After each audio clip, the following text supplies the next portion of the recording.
morning, everybody. Happy Tuesday. We have an amazing show for everybody today. What do we have, Krystal? Indeed, we do. Lots to get to this morning, including new footage from our RFK Jr. focus group. You guys seem to really be interested in what they had to say yesterday. Today, they are tackling some of his more controversial positions with regard to Ukraine and also with regard to Israel. You definitely are going to want to see that.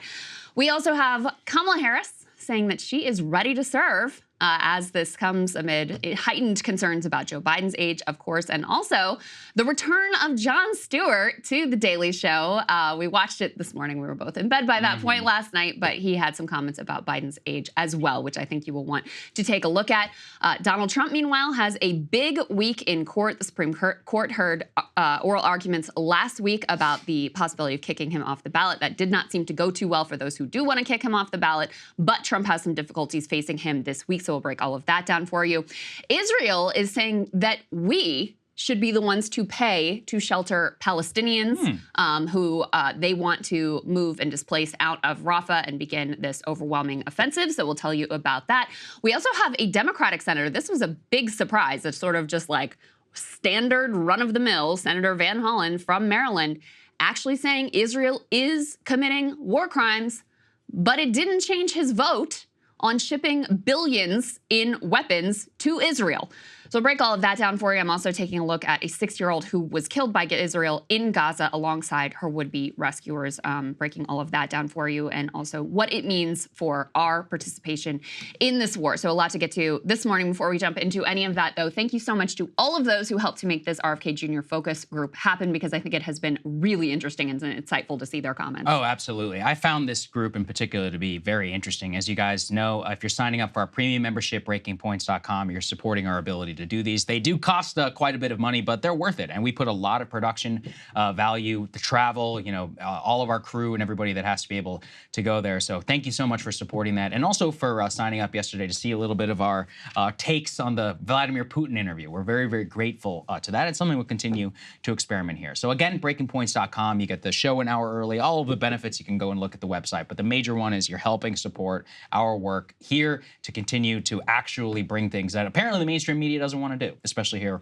with RFK. So we have, as Krystal alluded to, a clip that we can now show you of the RFK Jr. focus group sounding off on Israel and on Ukraine for both his positions, what they think about it, their reactions, some really interesting results. Let's take a listen. Put your hand up if you think you've got a pretty good idea of what RFK Jr.'s views on Israel are. No idea.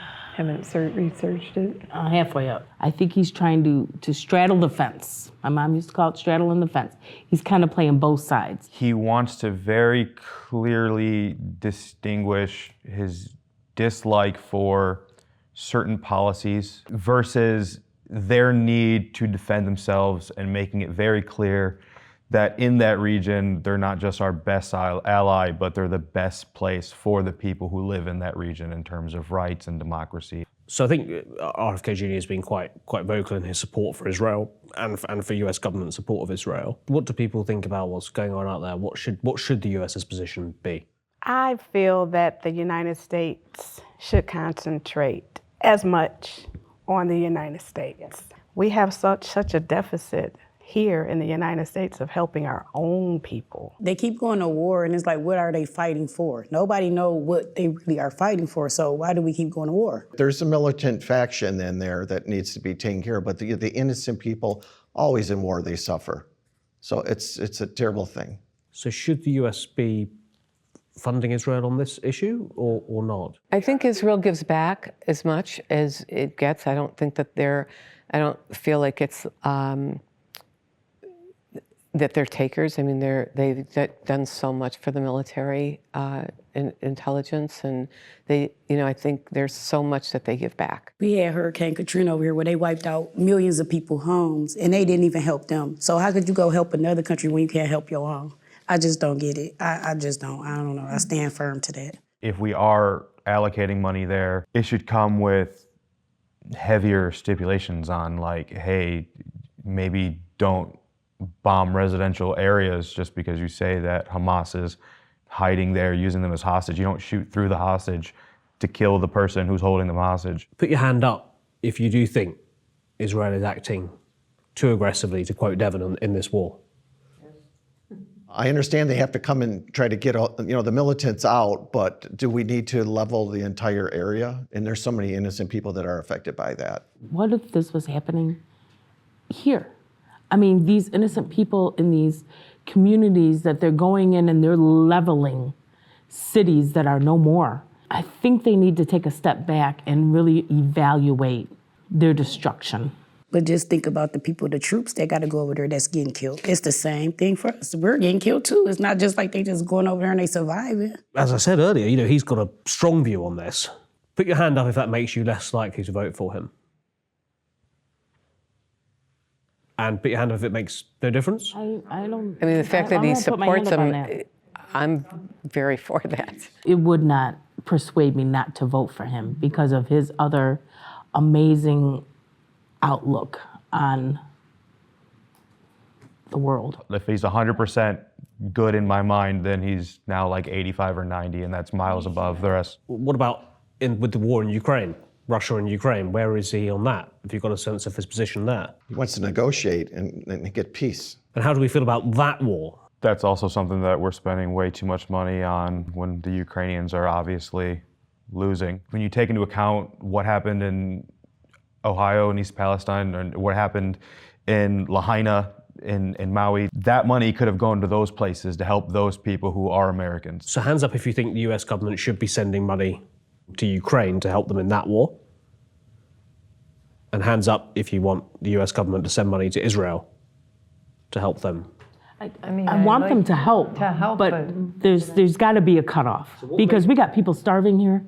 We've got, not wars, but we have, some detrimental issues here. What makes Ukraine different? Why no hands for Ukraine? They equate Israel as Holy Land, and so people seem to gravitate toward the help for Israel. Why do you think RFK Jr. is the mediator on Ukraine and Russia, but supports Israel? He is acknowledging that Russia made a point that NATO should not expand into, add Ukraine into NATO because it's inherently an advantageous organization to Russia. It seems like a proxy war over there. We've given a lot of aid already, so it's a long time span, and Israel is more recent. If somebody stood up tomorrow, a politician, RFK Jr., or he became president, say, or anyone did, and turned around and said, tomorrow we're going to cut off that funding to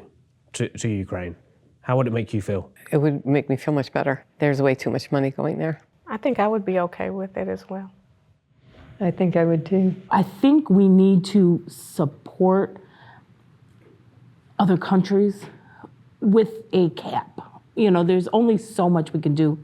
Our parents have always said, you got to help home first before you start going outside the house. I think they should cut it way back, and that would force them to come to the negotiation table. It's time. So many innocent lives, destruction, all of it. And they do have a vested stake in part of the Ukraine. The Russians do. Do I condone that or not? No, but I mean, it's the reality of the situation.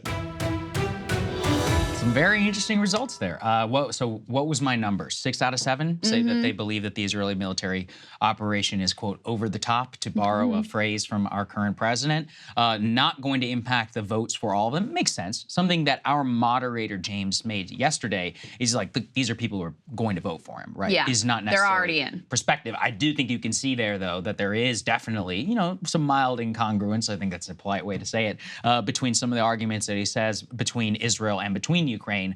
But I think what it comes back to is the practicality for so many of these voters in the way that they feel about how much they hate Joe Biden and Donald Trump. That for them, even though, what did the guy say? He's like, look, if it was 100% for me, now it's like 85%. Yeah. But he's like, but I still trust him more than I trust the other two. And that's a very powerful, pragmatic way for people to look at voting, and one that many Biden voters, many Trump voters will have in their calculus as well. So if anybody wants to denigrate them, just be honest. Like, most people do that when you're locked into a two-party, or in this case, a three-candidate system. Yeah, I mean, there were a few things about this that were really fascinating.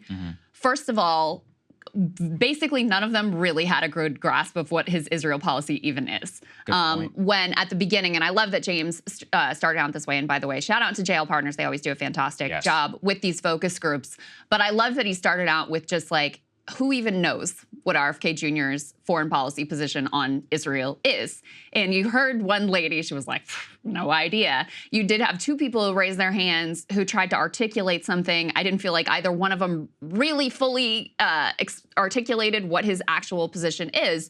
So there's clearly a lot of uncertainty there about what even is his position vis-a-vis Israel, which there's no judgment here. These are regular people living their lives, going about their business. They don't have time to follow all the ins and outs of every single RFK Jr. comment, interview, et cetera, on the issue.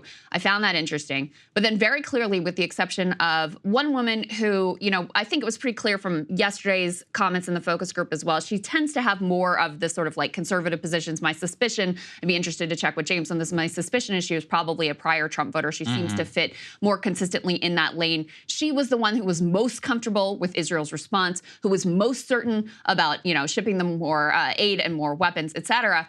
Everybody else was somewhere in the context of either, no, we shouldn't send them at all, or there should be a cap. They very much had the attitude of, listen, we got a lot of problems here. Yes. What are we doing in all these wars? And many of them brought up, hey, these innocent civilians are suffering greatly. Okay, I get it. Go and get Hamas. There's an issue there, a militant group. But all of these innocent civilians, you have to wipe out the entire residential area. So clearly amongst this group, there was a lot of upset about what's going on, but they hadn't necessarily connected it to whatever RFK's, very, very, very pro-Israel stance is.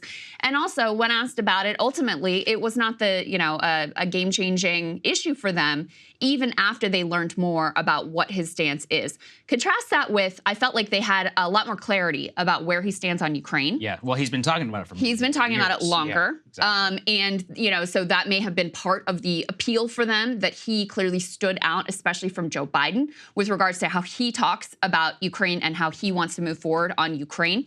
His ideology and positioning there seemed to be much more consistent with the instincts of this group overall. And so I thought that was really fascinating as well. But their logic, in a lot of ways, is actually more consistent than RFK Jr.'s logic of like, all of these wars, all of this foreign funding for these countries. Listen, we feel bad for these people, but we also have to deal with problems here at home, seem to be the sort of overwhelming sentiment of all 7 individuals in the group. I mean, these people are all speaking my language because I think that they can see through it very clearly. Tomorrow, Counterpoints will break down the full Ukraine vote and all of that. But I would be remiss if I did not mention a line from Senator Romney last night, which is really, encapsulates this type of thinking. He said when he voted for the Ukraine aid package and the Israel package, quote, this is the most important vote we will ever take as U.S. senators. This is a United States senator who believes that shipping money to Ukraine and to Israel is the most important vote that he will ever take, in his years in the body. Just think about that. Not, anything to do with helping us, with our country. It's about shipping weapons into a protracted proxy conflict of which there is no hope of victory, especially in the case of the Ukrainian side.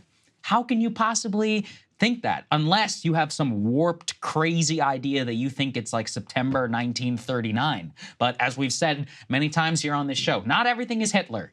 We don't always have to default to the Munich conference and the subsequent things. Sometimes things are regional wars, and the way that we handle those and the way that we approach our own conflicts and our own problems here at home maybe should have supremacy. And I think at the very least, what I'm happy about with these voters and in general with the majority of the American public is that they see through a lot of this, even if they might have fallen for some of it in the initial days. Not everything is Hitler. Sometimes it's Yaroslav the Wise that contains the real lessons for us in unlocking the understanding of this conflict. No, I mean, what is fascinating to me also is this group, very diverse, diverse racially, gender, age-wise. They, I'm sure, get their news from a variety of different outlets. I mean, this is a very ideologically diverse group in a lot of ways because you have people who voted for Biden, you have people who voted for Trump, and you have people who voted third party. And now they're saying, you know what? I'm done with I'm done with both of the 2 major parties. I'm all in for RFK Jr. because I'm just disgusted with what the other options are that are on the table. And yet, they have, even with their disparate news consumption, they have come to similar conclusions about what's going on. They've seen through a lot of the propaganda and a lot of the bullshit. Yes. And you just can't hide anymore. Like with regard to the Israel's war on Gaza, you just can't hide anymore the images of the horror that is being inflicted upon these innocent civilians. They've seen it. Whether they're getting their news from us or from the New York Times or CNN or wherever, that has broken through and they've seen it and they've made their own judgments about it, separate and apart from whatever the political class wants them to believe. And you can see the same thing with Ukraine. They have made their own judgments, separate and apart from whatever it was the news media wanted them to take away and whatever the two parties want them to take away from that conflict. They've made their own judgments about what the priorities should be for this country, and they don't, by and large, see that reflected in either one of the two parties right now. And so they're looking for an alternative. Now, clearly on Israel, RFK Jr.'s ideas and position, I mean, first of all, it's just basically the same as Donald Trump and Joe Biden. So you really have no choice in terms of Israel policy vis-a-vis Israel amongst these three candidates. Clearly, there's a dissonance there, but they see enough in him as just an alternative vote, someone other than these terrible two choices that I have, that even though they're realizing there's some dissonance between how they feel about that conflict and how he does, they're still sticking with him. And it is almost just, a sort of default protest vote of these two suck.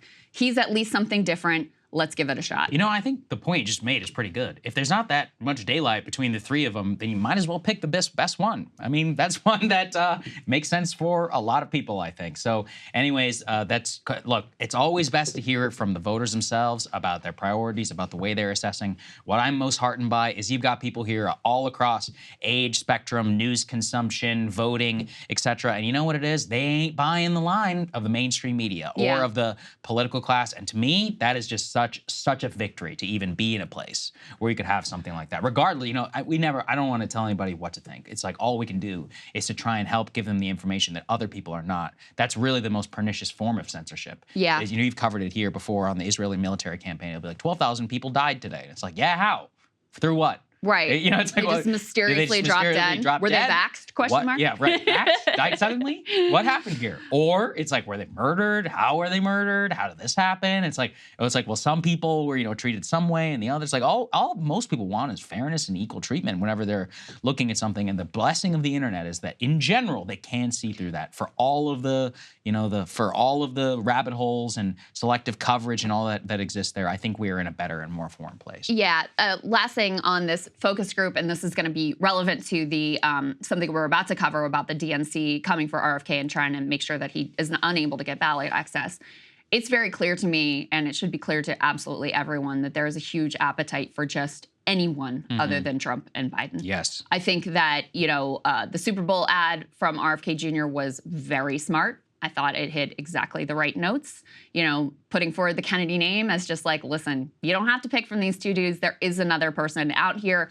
He has a lot of money in the bank. I think one of the biggest obstacles for him is just going to be, is he literally able to obtain ballot access? Because there is a huge appetite out there for an alternative, and I think that is reflected very much in the focus group participants. And thank you to them, by the way, for participating, because it really was interesting. Well, it takes courage. I mean, it's not always fun. You and I, it's not like it's ain't always a picnic to voice your opinions in a day-to-day news cycle. These are just people living their lives, and to appear on camera, be broadcast to hundreds of thousands of people to hear their views. It really does. For not just them, the Trump people, the Biden people as well. It's not always a good, easy position to take. So I really applaud them, and I encourage more people to participate in these types of things, especially the ones that we're going to be continuing to do in the future. Hey guys, if you like that video, go to breakingpoints.com, become a premium subscriber, and help us build the best independent media organization on the planet. That's right. We're subscriber funded. We're building something new. We want to replace these failing mainstream media organizations. So again, to subscribe, it's breakingpoints.com.